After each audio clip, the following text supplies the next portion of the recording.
Pero quiero preguntarte cómo estás viendo este Macri y este gobierno desde el punto de vista de la economía postelectoral, donde parecía que Macri iba a ser Macri, plantea una serie de reformas. Ya sabes, ¿cómo estás viendo? De lo general a lo particular. Sí. Yo creo que Argentina es un país que tenemos inmensas posibilidades y oportunidades de hacer muchas cosas que el mundo necesita. Podemos producir alimentos, contribuir con el tema de la seguridad alimentaria, reducir la pobreza en áreas rurales, tenemos energías renovables.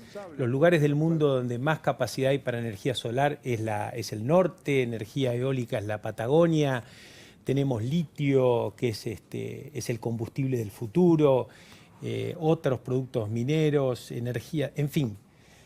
Bueno, tenemos un capital humano increíblemente bueno en relación a otros lugares. Y todo el mundo está en la casa esperando el pero. La lista larga que en un momento más temprano... Quiero ponerlo en un contexto, pero esto no es que estamos condenados al éxito, y yo creo que acá está un poco la madre también del problema.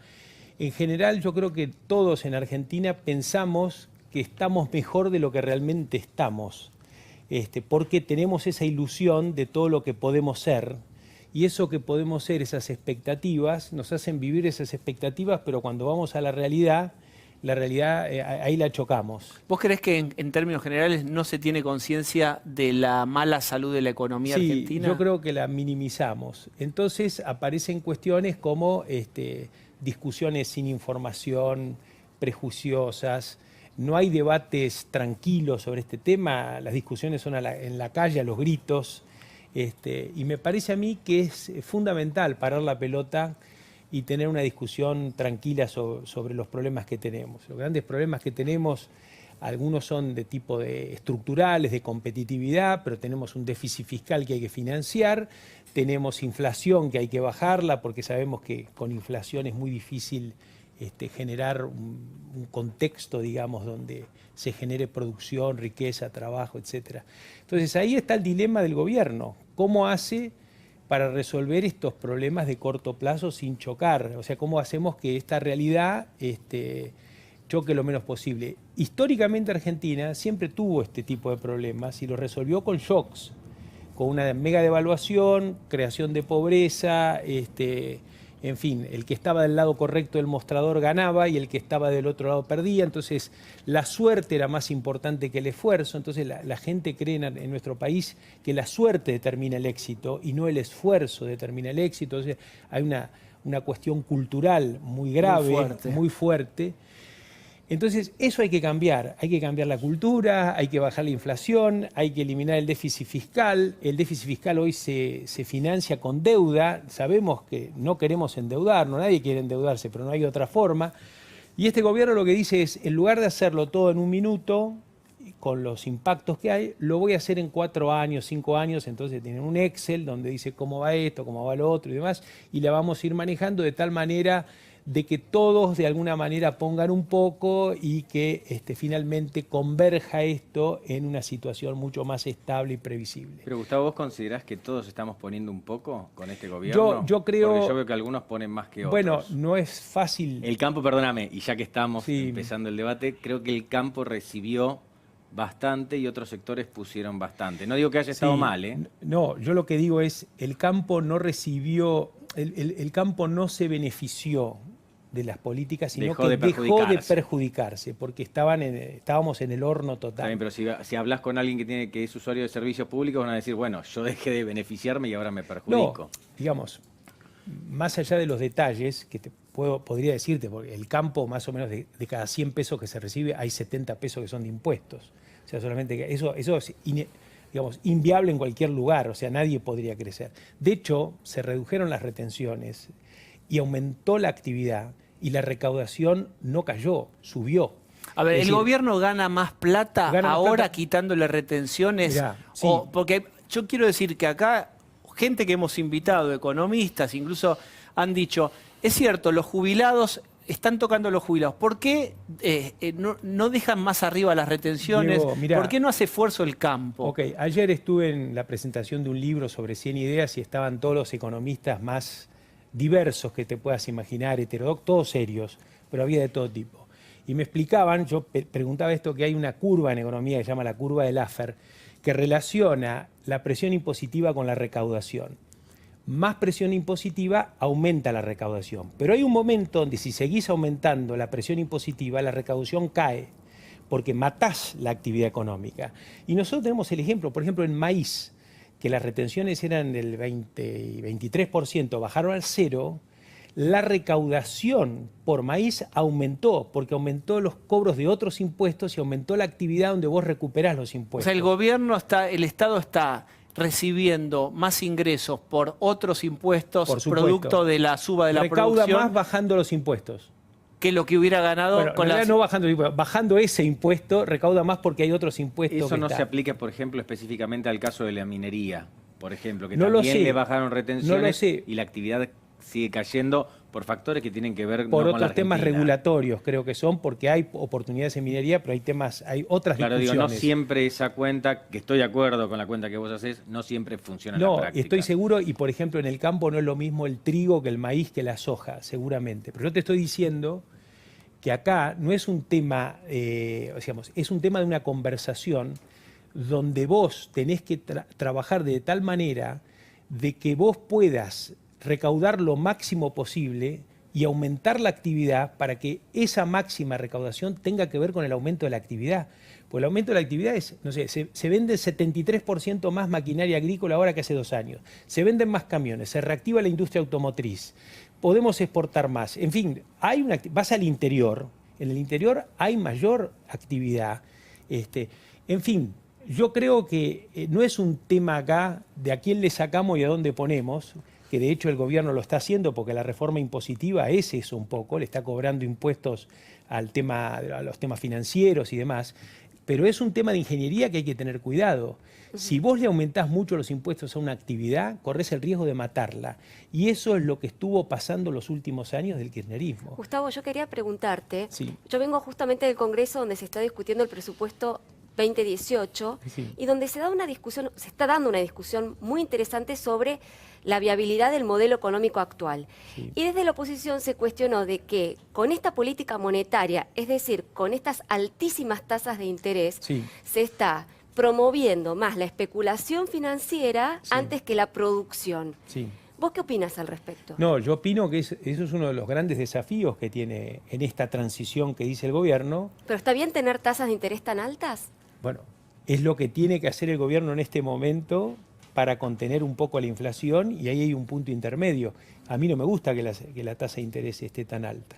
Sí. Ahora, ¿por qué está tan alta la tasa de interés? Porque hay desequilibrios macroeconómicos que hay que arreglar.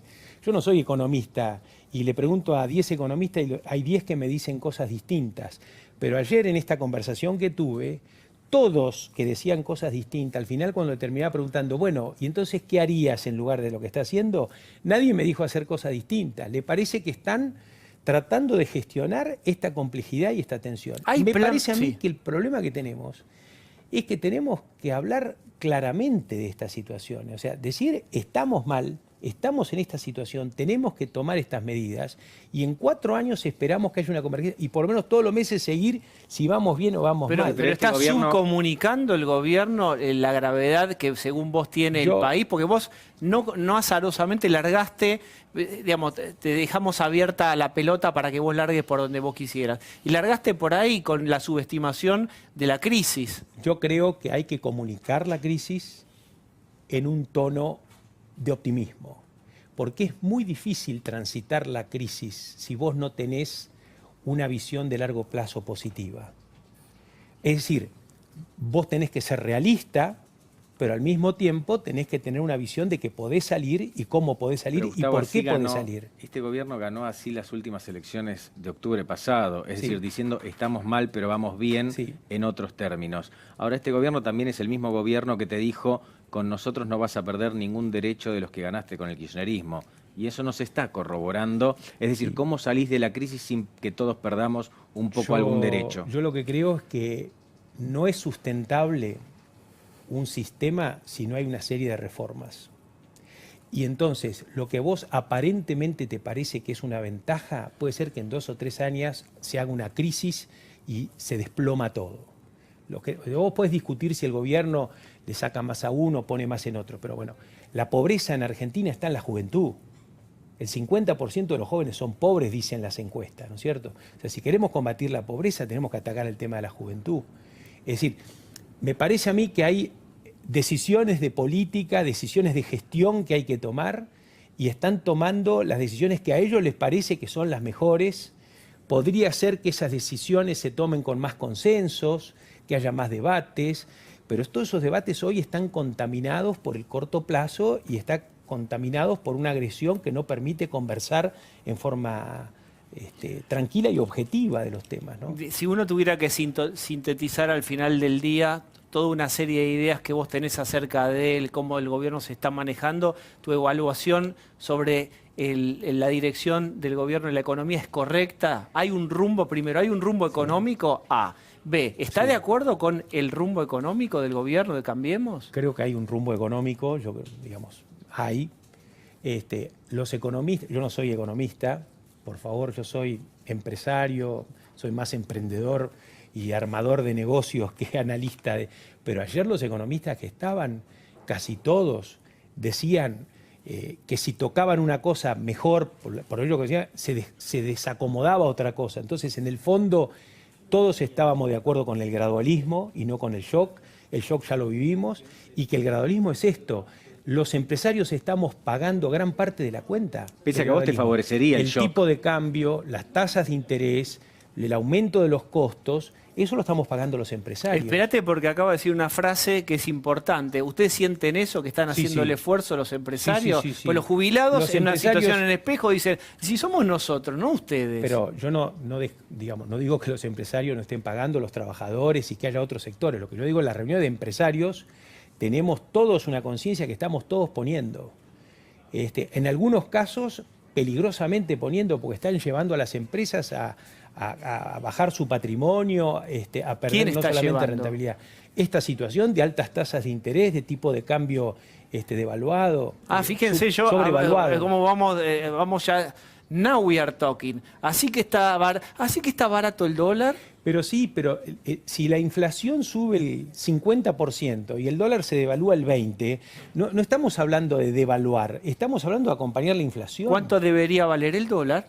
Bueno, hacé el cálculo, no lo tengo en la mente, pero hacé el cálculo de cuánto fue la inflación los últimos 2 años y cuánto fue la devaluación, y la diferencia es esa. Pero qué sé yo, a mí tan rápido no puedo, pero 18 vale ahora, 18.20. ¿Cuánto debería valer? ¿23? La inflación, ¿cuánto fue? La inflación fue 20. ¿Estás tomando el tipo de cambio oficial de Cristina? Fue como el 50%, digamos, ¿no es cierto?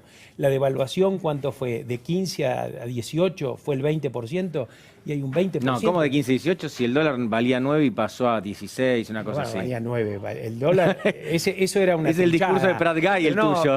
Pero no digamos cosas que confunden. Pero cuando vos liquidabas exportaciones, liquidabas a 9. Como que ese comentario es como decir que la pobreza acá era como la de Alemania. Nosotros no teníamos... Había dólar. El Banco Central me lo decía, no Aníbal Fernández. Bueno. Fernández Blanco, voy a traer a Milei que te haga callar como fue ayer. No me hizo callar Milei. Igual Grobocapatel es mucho más respetuoso. Entonces es un dólar que ¿cuánto debería valer? ¿22, 23? No sé, porque el dólar hay muchas variables y digamos, pero yo lo que digo es, si hacemos el cálculo de cuánto fue la inflación y cuánto fue la devaluación, la diferencia es lo que debería ajustarse. Bien. Pero eso... Yo no tengo ningún problema en decirlo. O sea, eso es una de las discusiones que hay hoy, que se hablan entre los empresarios, con los trabajadores y demás. Y Argentina tiene un problema estructural, que es la falta de competitividad. Esa falta de competitividad tiene que ver con la calidad del Estado, con los impuestos, con la inserción internacional, algo de todas las reformas, con la productividad, con la inversión en investigación y desarrollo. Hay un montón de trabajo para hacer acá, por suerte. En los impuestos que están superpuestos, uno como una mamushka, uno adentro del otro, municipal, provincial, nacional, todo eso, ¿hay una dirección de corregir esto para vos en estas reformas? Durante la época de Kirchner, la presión impositiva era del 26-27%, ahora es casi del 40%. Aumentó la presión impositiva. ¿Este gobierno de Cambiemos aumentó este gobierno de Cambiemos la bajó 2%, 1%, y dice que la va a ir bajando 1 o 2% por año, a ponerlo a niveles más o menos más lógicos. Pero nosotros no podemos seguir aumentando impuestos, porque aumentar impuestos es bajar la actividad, bajar la inversión, no crear empleo, no traer inversiones. No podemos ir más por ese camino. No digo que haya sectores que paguen más, menos y habrá que hacer los ajustes. Esta reforma impositiva que está haciendo, de alguna manera tratan. Hay otro tema importante, la evasión impositiva es muy grande, no se sabe, 30% más o menos de la economía argentina. Hay que bajarla a 10%, 15%, 5%. Entonces ahí está, y veo que la gente de la AFIP, hace poco estuve en una reunión con Abad, que muestra sus gráficos y sus curvas, donde se está aumentando la base, pero hay que tener un tiempo X, 2, 3 años, para que empecemos a pagar todos más, para que todos paguemos menos. Gustavo, esta reforma tributaria, ¿te va a hacer a vos invertir, aunque sea $1 más el año que viene en la Argentina? No es solo eso. Pero esta reforma tributaria, ¿te mueve el amperímetro o no te mueve nada? La reforma tributaria es muy importante porque disminuye los impuestos a los flujos y aumenta los impuestos a los stocks. En el fondo estamos pagando lo mismo, solo que distinto. Eso es positivo, porque gravar el comercio, tanto externo como interno, es algo negativo, nadie lo ha hecho. En cambio, grabar los stocks es un poco más lógico. Después, si es mucho o es poco, es otra discusión. Vamos a seguir charlando un ratito. Conceptualmente estoy de acuerdo. Bien, y si viene Macri y estás vos y hay una serie de empresarios importantes o de pymes, lo que sea, y les gusta lo que hice, ¿ahora van a invertir más después de este paquete de reformas? ¿Vos qué dirías? Las inversiones no dependen solamente de las oportunidades y estados de ánimo, dependen de muchas variables, algunas se están ajustando, hay una visión hacia adelante de que se van a ir ajustando. Yo creo que hay que ir por un gradualismo intenso. Pero el gradualismo de la inversión también. Efectivamente, el gradualismo pero roleplay. El gradualismo de la Primero inversión. me pidieron si que vamos gane más rápido, va a haber inversiones más rápido. Ah, bueno, están escuchando, digamos. Más shock, más inversiones shock. Pero está el tema social. No dije shock. Dijiste menos gradualismo. Un gradualismo más intenso. Pero mirá, si apenas recién quiso salir a penitas del gradualismo Macri y se puso en discusión la gobernabilidad según los propios referentes del gobierno. No es un tema de gradualismo o no gradualismo. Las discusiones de estas leyes y demás son discusiones que hay en todo el mundo porque el sistema previsional en el mundo está en crisis. Todo el mundo quiere hacer este tipo de leyes. Francia, Brasil, es decir, todo el mundo está tratando de ordenar el sistema previsional porque cada vez hay más gente mayor y cada vez menos gente que labura para pagar a la gente mayor, así de clarito. Entonces, eso hay que ponerlo en una estructura que sea sustentable. Esto es un intento de hacer esto más sustentable. Por ahí le cuesta a un jubilado más este año, pero eso te asegura que a lo mejor con el tiempo va a ser más sustentable en el tiempo. Es decir, que no vas a tener una sorpresa dentro de 3 o 4 años donde terminan manoteándote toda la plata porque no alcanza el dinero.